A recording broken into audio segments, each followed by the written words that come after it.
रासायनिक संयोग के नियम, लॉज ऑफ केमिकल कॉम्बिनेशन। बच्चों, जितनी भी रासायनिक अभिक्रियाएं होती हैं, ठीक है, जितनी भी रासायनिक अभिक्रियाएं होती हैं वो सभी रासायनिक अभिक्रियाएं कुछ नियमों का पालन करती हैं, और जिन नियमों का वो पालन करती हैं उन्हीं नियमों को हम लोग रासायनिक संयोग के नियम कहते हैं। ठीक है, जैसे उदाहरण के तौर पे लेते हैं कि आप देखेंगे कोई भी समीकरण हम लोग लिखते हैं तो उसको बैलेंस करते हैं। कहा जाता है कि बैलेंस नहीं होगा तो समीकरण गलत होगा। तो इसका मतलब है कि सभी समीकरणों को बैलेंस होना जरूरी है, उसको संतुलित करना जरूरी है। क्यों? क्योंकि वो एक नियम है। ठीक है, सभी समीकरणों को संतुलित करना एक नियम है, तो उस नियम को सभी अभिक्रियाएं फॉलो कर रही हैं। ऐसा तो नहीं कि एक समीकरण बैलेंस करना, एक समीकरण नहीं बैलेंस करना। मैंने कहा सभी समीकरणों को संतुलित करना पड़ता है, अर्थात सभी समीकरण एक नियम को फॉलो करते हैं कि उनको बैलेंस करना जरूरी है। तो इसी प्रकार से बहुत सारे, एक नहीं कई सारे ऐसे नियम हैं जिनको सभी रासायनिक अभिक्रियाएं फॉलो करती हैं, और जिन नियमों को रासायनिक अभिक्रियाएं फॉलो करती हैं उन्हीं नियमों को हम लोग रासायनिक संयोग के नियम कहते हैं। समझ में बात आ गई? चलिए इसकी परिभाषा देखिए, लिखा हुआ है सभी रासायनिक अभिक्रियाएं कुछ समान नियमों का पालन करती हैं, इन्हीं नियमों को रासायनिक संयोग के नियम कहते हैं। अब रासायनिक संयोग के नियम कई प्रकार के होते हैं, उनको हम लोग एक एक करके विस्तार से जानेंगे और उस पर आधारित प्रश्नों को भी हम लोग हल करेंगे।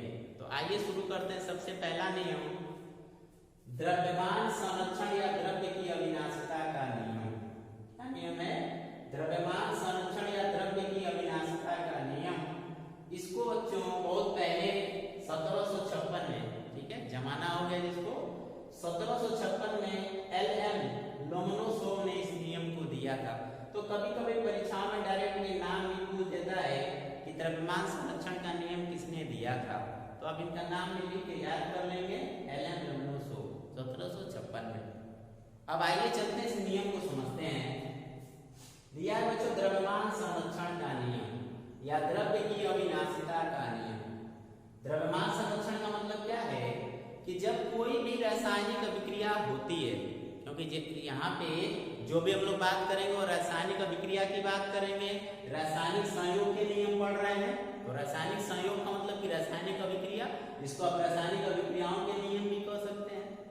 समझ में बात आ रही है? तो ये नियम ये कहता है कि कोई भी समीकरण में जो क्रिया करने वाले पदार्थ होते हैं, ठीक है, किसी भी समीकरण में या किसी भी अभिक्रिया में जो क्रिया करने वाले पदार्थ होते हैं उनका द्रव्यमान क्रिया करने के बाद जो पदार्थ बनते हैं उनके द्रव्यमान के बराबर होता है। क्यों? क्योंकि इन्होंने कहा कि द्रव्यमान संरक्षित रहता है, द्रव्यमान नष्ट नहीं होता है। समझ में बात आ रही है? यहाँ पे देखिए, इसीलिए इसको द्रव्य अविनाशिता नियम क्यों कहते हैं, क्योंकि द्रव्य अविनाशी होता है। अविनाशी मतलब नष्ट नहीं होता है, और नष्ट नहीं होने का मतलब संरक्षित रहता है। तो दोनों शब्दों का अर्थ एक ही है कि पदार्थों का द्रव्यमान नष्ट नहीं होता है, और जब नष्ट नहीं होता है तो जो पदार्थ क्रिया कर रहे हैं और नए पदार्थ का निर्माण कर रहे हैं उनका द्रव्यमान जब नष्ट नहीं होगा तो उत्पाद के रूप में जो पदार्थ बनेंगे उनका द्रव्यमान क्रिया करने वाले पदार्थों के द्रव्यमान के बराबर होगा। ठीक है, या इसको दूसरे शब्दों में कहा जाए कि रासायनिक अभिक्रिया में जो पदार्थ भाग लेते हैं उनको क्या बोलते हैं? अभिकारक। क्या बोलते हैं? अभिकारक। और क्रिया के फलस्वरूप क्या होता है? उत्पाद का निर्माण होता है। तो हम लोग यूं कह सकते हैं कि अभिकारकों का द्रव्यमान उत्पादों के द्रव्यमान के बराबर होता है। किस नियमानुसार? द्रव्यमान संरक्षण के नियमानुसार। समझ में बात आ गई? अब इसीलिए मैं अभी चर्चा कर रहा था कि हम लोगों को समीकरणों को संतुलित करने की जरूरत क्यों पड़ती है? इसी नियमानुसार बच्चों, अर्थात जितने भी समीकरण सभी नियमों का पालन करते हैं, और जब तक अभिकारक और उत्पाद के परमाणुओं या अणुओं की संख्या को बराबर नहीं करेंगे तब तक वो समीकरण द्रव्यमान संरक्षण के नियम को फॉलो नहीं करेगा और यदि फॉलो नहीं कर रहा है तो समीकरण गलत होता है, अर्थात समीकरण संतुलित नहीं है तो समीकरण गलत है। इसीलिए हम लोगों को समीकरणों को संतुलित करने की जरूरत पड़ती है। समझ में आ गया? तो ये है द्रव्यमान संरक्षण का नियम। फिर से एक बार सुनिए क्या कहता है। ये कहता है कि द्रव्यमान नष्ट नहीं होता है, किसी पदार्थ का द्रव्यमान नष्ट नहीं होता, वो अविनाशी होता है, उसका विनाश नहीं होता है। और रासायनिक अभिक्रिया के संदर्भ में इसको कहा जाए तो कैसे कहेंगे कि रासायनिक अभिक्रिया में जो पदार्थ क्रिया करते हैं, भाग लेते हैं, जिनको हम अभिकारक कहते हैं, उनका द्रव्यमान क्रिया करने के बाद भी सेम वैसे ही रहता है। परमाणु भले ही अपना पोजीशन चेंज कर देते हैं, उनका रीअरेंजमेंट हो जाता है, लेकिन फिर भी जितना द्रव्यमान उस परमाणु का इधर था अभिकारक के रूप में, उतना ही उस परमाणु का द्रव्यमान उत्पाद के रूप में भी होता है। और यदि ऐसा क्रिया कराते हैं नहीं होता है तो समीकरण को संतुलित करना हमको उतना करना पड़ता है। समझे बात आगे? तो ये है द्रव्यमान संरक्षण का नियम। चूंकि इनका नियम बहुत पुराना है, ठीक है, 1756 में इन्होंने दिया था। बाद में फिर देखा गया कि कुछ ऐसी अभिक्रियाएं हैं जिनमें द्रव्यमान में थोड़ा बहुत परिवर्तन हो जाता है। क्यों? जो उष्माक्षेपीय अभिक्रियाएं होती हैं बच्चों, उसमें कुछ द्रव्यमान उष्मा के रूप में निकल जाता है। खैर, सामान्य अभिक्रियाओं में ये नियम आज भी लागू है। जितना महत्व इसका उस समय था उतना ही महत्व इसका आज भी है। ठीक है, आइए इसके डेफिनेशन देख लेते हैं। इस नियमानुसार द्रव्य अविनाशी है, द्रव्य को न तो उत्पन्न किया जा सकता है और न ही नष्ट किया जा सकता है। समझ में आता है? तो फिर किया क्या जा सकता है? उसको एक रूप से दूसरे रूप में बदला जा सकता है। ठीक है, फिर मैंने यहाँ पे लिखा, इसका मतलब यही हुआ कि अभिक्रिया से पूर्व पदार्थों का जो कुल द्रव्यमान था वो अभिक्रिया के उपरांत पदार्थों के कुल द्रव्यमान के क्या होना चाहिए? बराबर होना चाहिए, तभी द्रव्यमान संरक्षण का नियम उसको फॉलो करेगा। ठीक है, अच्छा, अभिक्रिया से पूर्व पदार्थों का कुल द्रव्यमान, अभिक्रिया से पूर्व यानी जो अभिक्रिया में भाग लेते हैं वो क्या कहते हैं? अभिकारक। इसका मतलब ये हुआ इस नियमानुसार कि अब रासायनिक किसी भी रासायनिक अभिक्रिया में अभिकारकों का जो कुल द्रव्यमान होता है वो अभिक्रिया के उपरांत बनने वाले उत्पादों के कुल द्रव्यमान के बराबर होना चाहिए। ठीक है, बाद में इनके नियमों की पुष्टि भी कुछ वैज्ञानिकों ने किया।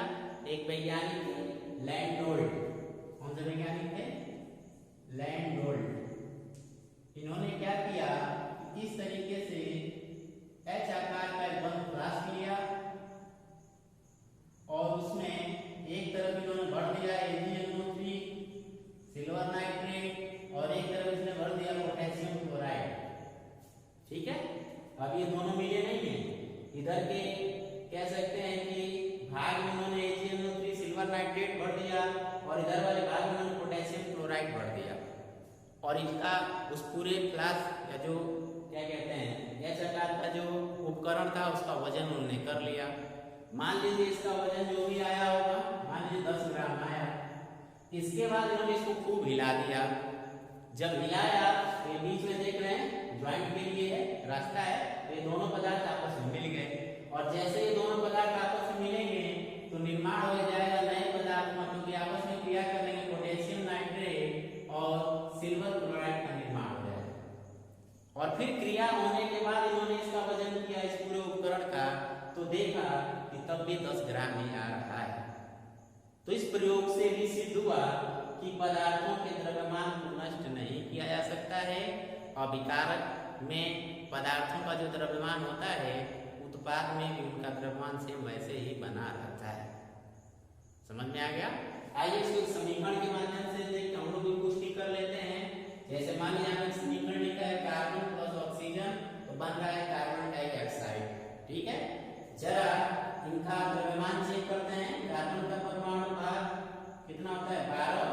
ऑक्सीजन का एक का होता है 16, तो 2 हो जाएगा 16 गुणित 2 यानी 32। तो 12 और 32 जोड़ देंगे तो अभिकारकों का द्रव्यमान कितना हो गया? 44। ठीक है, और जरा इधर द्रव्यमान निकालो, कार्बन का 12 और ऑक्सीजन का 16 गुना के 32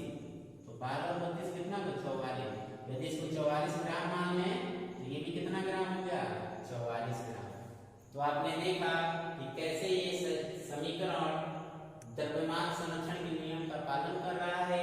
इसमें अभिकारकों का कुल द्रव्यमान उत्पादों के कुल द्रव्यमान के बराबर है। इधर देखिए अभिकारकों का द्रव्यमान 44 ग्राम आया है, तो उत्पादों का भी द्रव्यमान 44 ग्राम है। तो आई होप आपको द्रव्यमान संरक्षण का नियम समझ में आ गया होगा। इसको आप नोट कर लीजिए, फिर इससे संबंधित एक हम लोग प्रश्न देखते हैं। नोट कर लीजिए।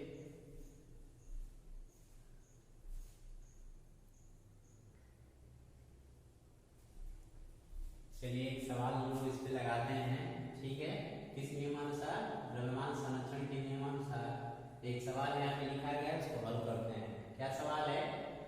170 gram silver nitrate, 170 gram silver nitrate AgNO3 sodium chloride यानी NaCl से क्रिया करके 143.5 ग्राम सिल्वर क्लोराइड तथा 85 ग्राम सोडियम नाइट्रेट देता है, तो NaCl का द्रव्यमान कितना होगा? यानी जो अभिकारक हैं, ठीक है, अभिकारक ये AgNO3 और NaCl और उत्पाद हैं AgCl और NaNO3। ये चारों पदार्थों को पता चल गया, हमने इसका रासायनिक समीकरण बना दिया, ठीक है। समीकरणों को संतुलित भी हमने कर लिया, देखा कि समीकरण वैसे ही संतुलित है, ठीक है। अब इसके बाद इसमें आपसे NaCl का द्रव्यमान पूछ रहा है। क्या पूछ रहा है? NaCl का द्रव्यमान, उसको m मान लेते हैं, इसका द्रव्यमान मान लिया है मैं, और शेष तीनों का द्रव्यमान हमको ऑलरेडी दे दिया है प्रश्न में ही। कितना दिया है? और आप निकाल में लोगे तो भी होगा। सिल्वर का परमाणु भार कितना होता है? 108 प्लस नाइट्रोजन का होता है 14 और ऑक्सीजन का होता है 16 और 3 परमाणु हैं तो 48 हो जाएगा। और इसको जोड़ोगे AgNO3 का कितना दे रखा है? 170, इसको आप जोड़ के देख लीजिए कितना आएगा? 170 आएगा। 170 ग्राम मान लेते हैं इसको, या लेटर को दिया निकाल भी सकते हैं। इसके बाद इसका नहीं है, इसका पूछ रहा है तो इसका मैं मान लेते हैं। और सिल्वर क्लोराइड का भी दिया हुआ है, सोडियम क्लोराइड से क्या करके 143.5 ग्राम सिल्वर क्लोराइड बनाता है।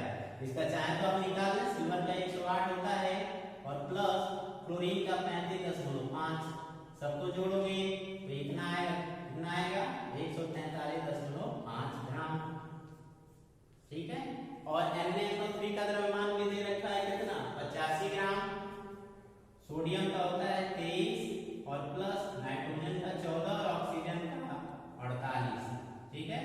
8 4 12 13 14 15, ठीक है। तो इसको आप जोड़ेंगे तो कितना आएगा? ये आएगा आपका 85 ग्राम। तो तीन पदार्थों का, इस अभिक्रिया में तीन पदार्थों का आपको द्रव्यमान दे रखा है। उत्पाद में जो दो बन रहे उनका भी दे रखा है और अभिकारक में एक का दे, एक काम से पूछ रहा है। अब यहाँ पे लगाएंगे द्रव्यमान संरक्षण का नियम, और द्रव्यमान संरक्षण का नियम ये कहता है कि अभिकारक में जो पदार्थ इनका द्रव्यमान उत्पाद में जो पदार्थ उनके द्रव्यमान के बराबर होना चाहिए। क्या कहता है? अभिकारकों का द्रव्यमान बराबर उत्पादों का द्रव्यमान, ठीक है। अभिकारकों का द्रव्यमान बराबर उत्पादों का द्रव्यमान कौन कहता है? द्रव्यमान संरक्षण का नियम कहता है। तो अब क्या करोगे यार? इसका मतलब कि ये इन दोनों का द्रव्यमान इन दोनों के द्रव्यमान के बराबर होना चाहिए। इसमें से एक का दिया हुआ है तो क्या करोगे? इसका द्रव्यमान निकालने के लिए इन दोनों को जोड़ के और उसमें से इसको घटा दोगे, शेष जो आएगा वही NaCl का द्रव्यमान होगा। और बड़ी आसानी से इसको हम लोग द्रव्यमान संरक्षण के नियमानुसार हल कर सकते हैं। तो कर लिया जाए। NaCl का द्रव्यमान बराबर, ठीक है, द्रव्यमान बराबर इन दोनों को जोड़ेंगे तो होगा 285.5। कितना होगा? 285.5 माइनस, या इसको चाहे तो लिख सकते हैं उत्पादों का द्रव्यमान ऋण अभिकारक का द्रव्यमान जो दिया हुआ उसको। तो खैर इसको हम डायरेक्ट लगा लेते हैं। इन दोनों के द्रव्यमान को जोड़ के और ये द्रव्यमान उसमें से घटा दिया जाए तो शेष जो बचेगा इसका द्रव्यमान होगा। इन दोनों को जोड़ेंगे तो कितना? इसका द्रव्यमान कितना दे रखा है? 170, तो बराबर ये आपका हो जाएगा 58.5 ग्राम। तो इस प्रकार से आपने देखा कि कैसे हम लोग द्रव्यमान संरक्षण के नियम का प्रयोग करके और इस सवाल को हल कर लिया है। आप इसको नोट कर लीजिए, फिर हम लोग अगला नियम पढ़ते हैं।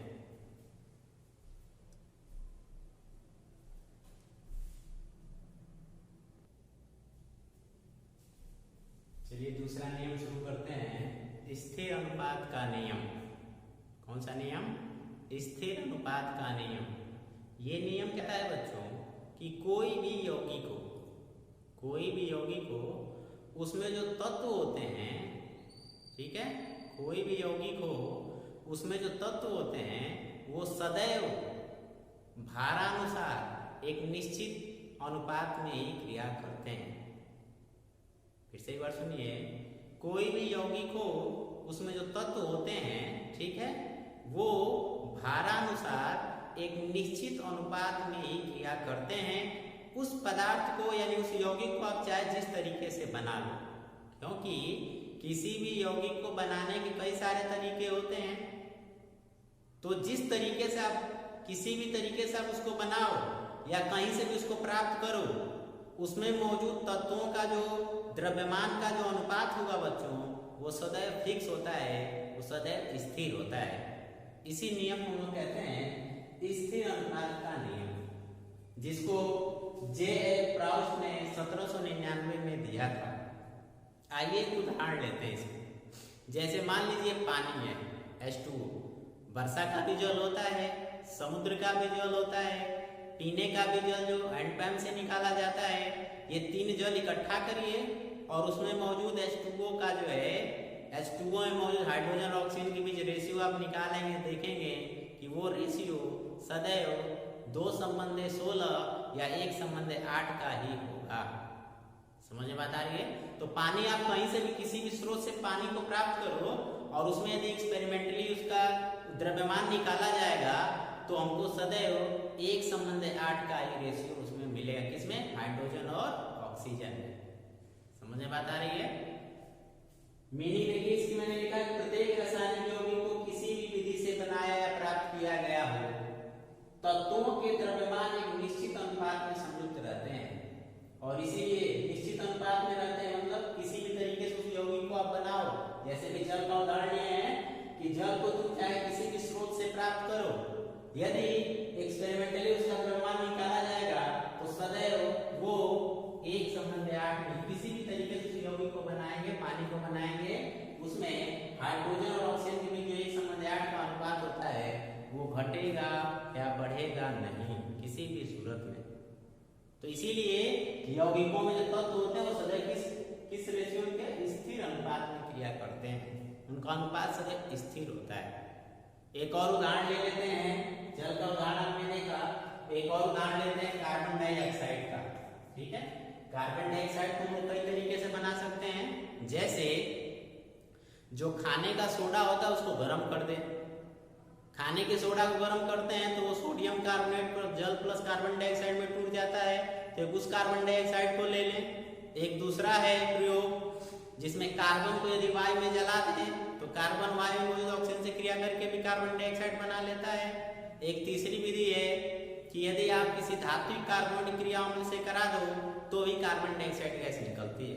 तो तीन स्रोत से यानी तीन तरीके से या तीन विधियों से हमने कार्बन डाइऑक्साइड को बनाया, और जब उनमें मौजूद इस कार्बन और ऑक्सीजन के बीच भारानुसार रेशियो निकाला गया तो देखा गया कि वो रेशियो सदैव 12:32 या 3:8 का ही आता है। जैसे यहाँ पे पानी किसी भी स्रोत से प्राप्त करो, अनुपात हमेशा 1:8 का है, किसमें? हाइड्रोजन और ऑक्सीजन में। ठीक उसी तरीके से कार्बन डाइऑक्साइड को किसी तरीके से आप बनाओ, उसमें मौजूद कार्बन और ऑक्सीजन के बीच अनुपात सदैव कितना आएगा? 3:8 का ही आएगा। तो आई होप आपको स्थिर अनुपात का नियम समझ में आ गया हो। इसमें बताया गया कि कोई भी यौगिक आप किसी भी तरीके से उसको बना लो, उसमें मौजूद तत्वों का जो द्रव्यमान होता है या जो द्रव्यमान का अनुपात होता है वो सदैव स्थिर होता है। ऐसा नहीं है कि कार्बन को जला के कार्बन डाइऑक्साइड बनाना है तो उसमें किसी अन्य रेशियो में क्रिया कर रहा है, और यदि उस कार्बन डाइऑक्साइड को लोग धात्विक कार्बनिक क्रियाओं में से करा के प्राप्त कर रहे हैं तो ये किसी और रेशियो में नहीं। सभी विधियों द्वारा बनाए गए कार्बन डाइऑक्साइड में कार्बन और हमें इस ऑक्सीजन का जो द्रव्यमान का जो अनुपात है 3:8 वो सदैव स्थिर रहेगा। आइए इस पे एक सवाल देख लेते हैं। दिया है किसी प्रयोग में, कोई प्रयोग है अर्थात बनाने किसी पदार्थ को मैग्नीशियम ऑक्साइड बनता है इसमें, तो मैग्नीशियम ऑक्साइड के बनाने की एक विधि है, तो इसको विधि कहें या प्रयोग कहें। किसी प्रयोग में 0.243 ग्राम मैग्नीशियम ऑक्सीजन के साथ जलकर, और जब मैग्नीशियम ऑक्सीजन के साथ जलेगा बच्चों तो क्या बनाएगा, मैग्नीशियम ऑक्साइड, ठीक है, जलकर 0.403 ग्राम मैग्नीशियम ऑक्साइड बनाता है। यानी कोई एक प्रयोग है जिसमें मैग्नीशियम को जलाया जा रहा है, इसके साथ ऑक्सीजन के साथ तो क्रिया कर रहा है, तो मैग्नीशियम का हमको द्रव्यमान दे रखा है और जो मैग्नीशियम ऑक्साइड बनता है उसका द्रव्यमान दे रखा है। ये रहा पहला प्रयोग। फिर दिया है किसी अन्य प्रयोग में 0.182 ग्राम मैग्नीशियम ऑक्सीजन के साथ जलकर 0.302 ग्राम मैग्नीशियम ऑक्साइड बनाता है। इस उदाहरण के अनुसार स्थिर अनुपात के नियम की पुष्टि कीजिए। तो दो प्रयोग लिया है, दोनों प्रयोग में मैग्नीशियम को जला रहा है और मैग्नीशियम ऑक्साइड बन रहा है, और दोनों प्रयोग में हम लोग मैग्नीशियम का और मैग्नीशियम ऑक्साइड का द्रव्यमान दिया हुआ है। तो क्या आप ऑक्सीजन का द्रव्यमान नहीं निकाल सकते हैं? अभी इसके पहले कौन सा नियम पढ़ाया गया था, द्रव्यमान संरक्षण का नियम, और वो द्रव्यमान संरक्षण के नियम को ये भी अभिक्रिया तो फॉलो करेगी। तो द्रव्यमान संरक्षण नियमानुसार क्या करेंगे कि मैग्नीशियम ऑक्साइड में से मैग्नीशियम के द्रव्यमान को माइनस करेंगे तो हमको ऑक्सीजन का द्रव्यमान निकल के आ जाएगा, और फिर उसके हिसाब से हम लोग रेशियो निकालेंगे ये किस रेशियो में क्रिया कर रहे हैं। यदि दोनों प्रयोगों में मैग्नीशियम और ऑक्सीजन के बीच रेशियो समान आ जा रहा है, दैट मींस ये अभिक्रिया स्थिर अनुपात के नियम को फॉलो कर रही है। तो आइए इसको ऐसे लगाते हैं। यहाँ पे मैंने पहला एक्सपेरिमेंट लिखा है, दूसरा एक्सपेरिमेंट। पहले एक्सपेरिमेंट में मैग्नीशियम कितना दे रखा है, 0.243 ग्राम, मैंने यहाँ लिख दिया उसकी मात्रा। और मैग्नीशियम पहले एक्सपेरिमेंट में मैग्नीशियम ऑक्साइड कितना बन रहा है, तो 0.403 ग्राम। तो ऑक्सीजन की मात्रा हम लोग निकाल लेंगे द्रव्यमान संरक्षण के नियमानुसार, जिसमें से इसको माइनस करेंगे तो इसका, क्योंकि ये दोनों का द्रव्यमान इसके बराबर होना चाहिए, तो इसके हिसाब से ऑक्सीजन का द्रव्यमान कितना निकाला, 0.160, ठीक है। इसके बाद दूसरे एक्सपेरिमेंट में देखिए मैग्नीशियम की मात्रा दिया हुआ इतना और मैग्नीशियम ऑक्साइड की मात्रा दी इतना, तो इसके अनुसार फिर ऑक्सीजन का निकाल लेंगे, इसमें से इसको माइनस करेंगे इसका द्रव्यमान, तो हमको ऑक्सीजन का द्रव्यमान निकल के आ जाएगा। अब मैग्नीशियम पहले प्रयोग में और दूसरे प्रयोग में मैग्नीशियम और ऑक्सीजन का अनुपात चेक करते हैं। मैंने यहाँ पर लिखा एक्सपेरिमेंट, फर्स्ट एक्सपेरिमेंट में मैग्नीशियम और ऑक्सीजन का अनुपात, दोनों का द्रव्यमान यहाँ पर रख देंगे और इसको साफ करके अनुपात निकालेंगे तो 3:2 का आएगा। इसी तरीके से दूसरे प्रयोग में भी मैग्नीशियम का द्रव्यमान और ऑक्सीजन का द्रव्यमान रख के रेशियो निकालेंगे तो 3:2 आ रहा है। तो दोनों प्रयोगों में जो मैग्नीशियम ऑक्साइड प्राप्त हो रहा है बच्चों, उसमें मौजूद मैग्नीशियम और ऑक्सीजन देख रहे हैं कि सदैव स्थिर अनुपात, उनका अनुपात घट बढ़ नहीं रहा है। अतः जो प्रश्न है ये स्थिर अनुपात के नियम की पुष्टि करता है। तो आई होप आपको दोनों नियम समझ में आ गए होंगे। द्रव्यमान संरक्षण का नियम जिसे बताया गया अभिकारक और उत्पाद का द्रव्यमान एक जैसा होता है, इसलिए हमको समीकरणों को बैलेंस करने की जरूरत पड़ती है।